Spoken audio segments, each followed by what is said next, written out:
The Tricky Trials update has been out for a quick second now, but what did Mojang really think when designing the breeze? How in the world did they design the trial chamber structure? Also, like we usually do at this time of the week, I've got some brand new other updates for you as well. Sit back, buckle in, and let's talk all about them. At last, it's only been, 2 weeks? So earlier on, when I dropped this video and you watched it and tapped like on that video, just how you tapped like on this one, Mojang dropped a video on the history of Minecraft. Now, in that earlier video, we checked out part 1, part 2, and part 3, and I said there was probably a part 4 on the way. Then I ghosted you. The part 4 video is interesting. They kicked everything off with none other than the greatest Minecraft update of all the time, the Nether update. There's no competition even. According to the developers, the goal with the Nether update was to create an alien world that felt unlike anything else in the world. And, you know, I'm sure they probably mentioned it at some point before. After all, that's a pretty gigantic design principle for an update like the Nether update. But this is another one of those reasons why I'm 100% thoroughly in love with those videos that the devs were putting on their channel. It's super nice to get a little bit of like straightforward insight as to what the devs were thinking with some of these updates. Now, create a strange alien world from the different biomes, the colors, to the ambiance and sounds. I mean, I think the devs smashed that goal 100% out of the stadium with this one. The warped forest biome in specific, Agnes was talking about wanting it to feel like creepy and, you know, just alien. Now, another big thing that the devs said they wanted to do with the Nether update was introduce familiar mechanics. So, like, let's say, for example, some kind of way to cross a large body of liquid, but they wanted to introduce those familiar mechanics in different ways, so you have, like, a new problem to solve. Enter into the conversation the lusciously locked, beautifully haired Strider, and voila, we have one of the most interesting mechanics added to the game, and I would argue, literally years, and it still holds up. Like, what have they added that is quite like the Strider? So weird, otherworldly, and just all-out strange. Now, understandably so, the devs ruminated on the Nether update for quite a bit of time until eventually we work our way into the Minecraft Caves and Cliffs update. They talk all about the Caves and Cliffs update, how they were redoing world generation, wanted some interesting mobs with some cool abilities, and then tragically, I remember this moment on the back of my hand like it was yesterday. I can't believe it. Agnes announcing that the Caves and Cliffs would have to be delayed due to the whole unfortunate circumstance of the world at the time.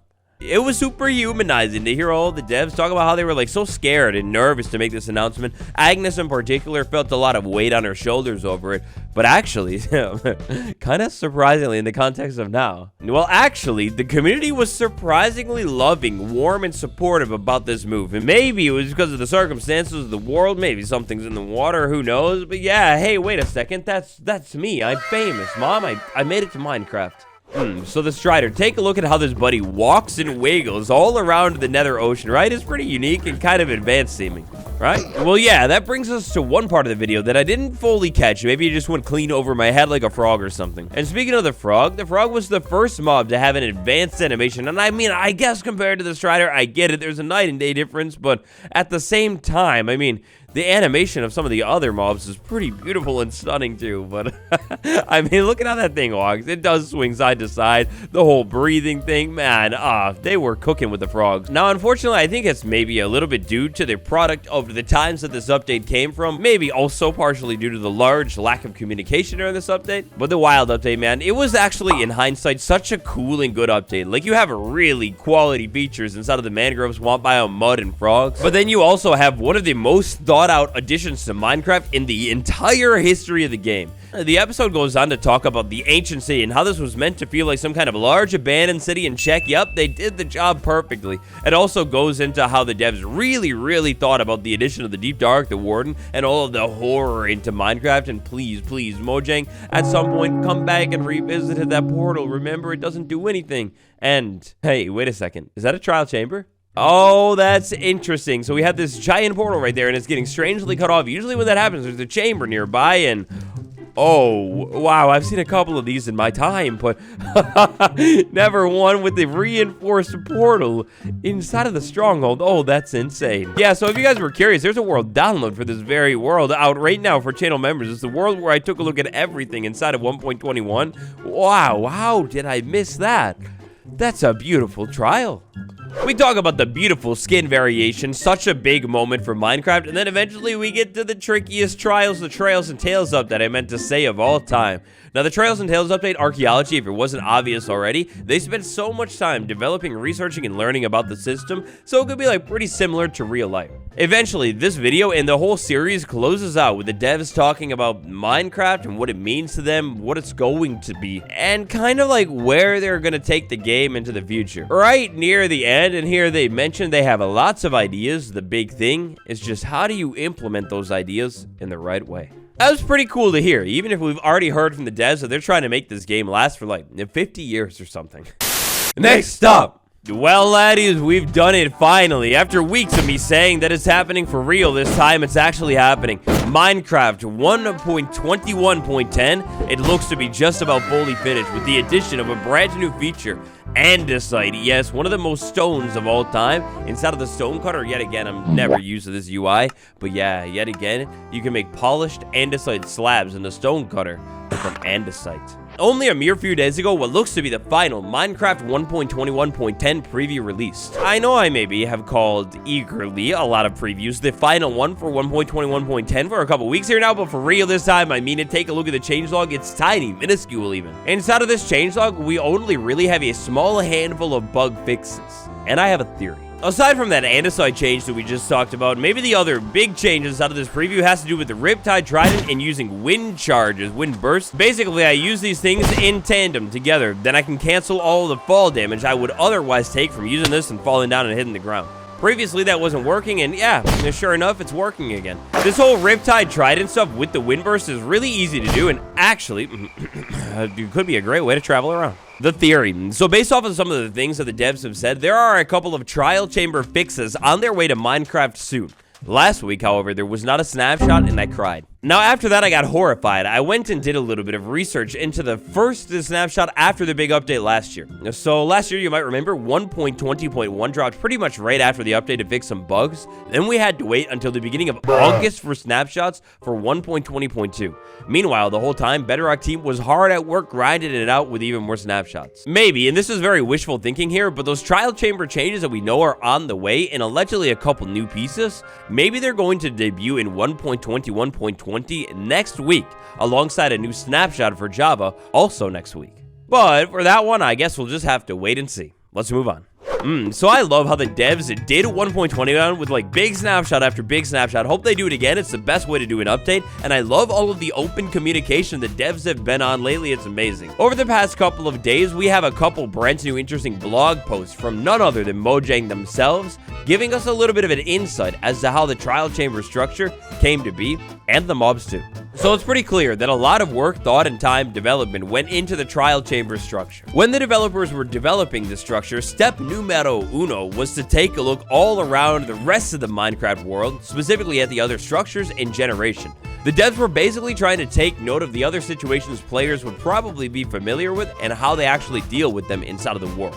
The trial chamber structure is a really interesting structure in the sense that, I mean, there are so many ways that you could actually take this thing on. Like, you could go stealth mode and kind of sneak around, maybe use the secret passageways, or you could go brute force and just charge right in, take everything out. A fan of parkour? Well, legend, we've got it all over. On the other hand, you just want to dodge and hide behind obstacles? Well, you could do that too. Yeah, you get the point. There are so many different playstyles in the structure. In order to get it right for the update, the devs did tons and tons of research, and honestly, it kind of shows. You could tell that the devs spent so much time, thought, care, consideration, you know, all of those multi-syllabic words. When making this update, designing the structure, the devs put a lot of thought into the structure. It may be more than they ever have before. And to knock this one out of the park like they did, like I said, the devs took a look at basically everything inside of Minecraft. And now another thing they did to make the trials chamber structure so fire is design rooms around the mobs. Like, knowing that the breeze is going to have this wind burst thing and be able to activate a bunch of stuff, they probably wanted to design a room with all of these trapdoor traps inside of it. Oh, whoa, buddy, stop jumping around, stop it, that's enough, we get it, you're very cool, leave me alone. Like the explicit example that they gave, and I don't know if one exists, it does. An explicit example they gave is the eruption room with the water bucket pedestal in the middle. According to Mosh, one of the large designers of this structure, they designed this room with water in mind and how you can basically change the entire room with the press of one single water bucket, or at least like the breeze will probably change the entire room with the press of one single water bucket. Hey, wait a second, I've never noticed this before. The buttons get ruined now. Oh, that's evil. Another thing that the devs had gone and did, which makes perfect sense, is testing a gameplay like crazy. In order to get this update just right, they ran through trial after trial, chamber after chamber. Oh my gosh, Bob, stop it, leave me alone. The devs ran through so many different trial chambers just to try and get the whole situation right. Oh my gosh, this room, don't leave me alone. One extra bit of information that we knew about the development of this update from the devs, they said it a little bit earlier on, is they adjusted the amounts of mobs at different times. Like at one point, there was more mobs, like more bugs specifically, they said coming from trial spawners, and it was like crazy, insane, and difficult. Eventually, after tons of testing, they end up landing on the structure that we have right now. And I don't know, I feel like they made a good choice, a great decision. The structure feels pretty much perfect, and I wouldn't want it any more difficult than it already is. Another interesting insight we got is Chamber 8. This one was designed with being clever with skeletons in mind. So depending on how clever you are with this chamber and maybe the strats you want to pull out of the book here, well, you could take this chamber on cautiously and carefully somehow and get all the skeletons to fight each other. No, leave me alone. Go. Cool little trick for this one. I love using the wind burst to close the trapdoors, and also if we leave the trapdoors in the right position, for the most part, the skeletons aren't even really going to be able to pass through them and get to me. So you can make like really easy safe rooms here. We did not get any mentions of any new upcoming rooms that are allegedly coming pretty soon, but we did get a little bit of information on the secrets of the trial chamber as well. So when the chambers were being developed, there were a couple of design rules in place, and a little bit of collaboration went on with the Minecraft team. As part of the collaboration process, he asked the folks that he worked on to include a secret. It could be almost anything. That makes me wonder if that's how some of the secret rooms and other fun things about this chamber came to be, like loot inside of the pots.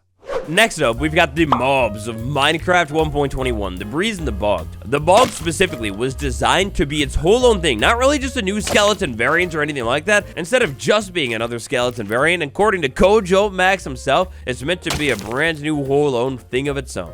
Which, I don't know, I feel like the devs pretty much knocked that one out of the park. With the different health amounts, the different shooting times, the different aesthetics, and the small Easter egg, I mean, it's really unique, especially compared to the Stray. Then we get to a little bit of information on the Breeze Boy, an insanely unique mob, and I think in a couple years' time, we'll say one of the most interesting additions like we say about the Strider. Kojo mentioned how sometimes when it comes to mob development, art comes first and then gameplay comes after. This time around, it was the other way around though. Going into the update, the devs knew this time that they wanted a mob that would jump around and manipulate the world with wind, to quote them. And that's how you end up with a mob that is something like the Breeze. The Breeze and everything that the devs did with it, including how quickly it falls if it falls off of something. I mean, the attention to detail with this thing is so good and so cool. But maybe one of the most interesting insights into the development of the Breeze in a parallel that makes perfect sense involves none other than the goat.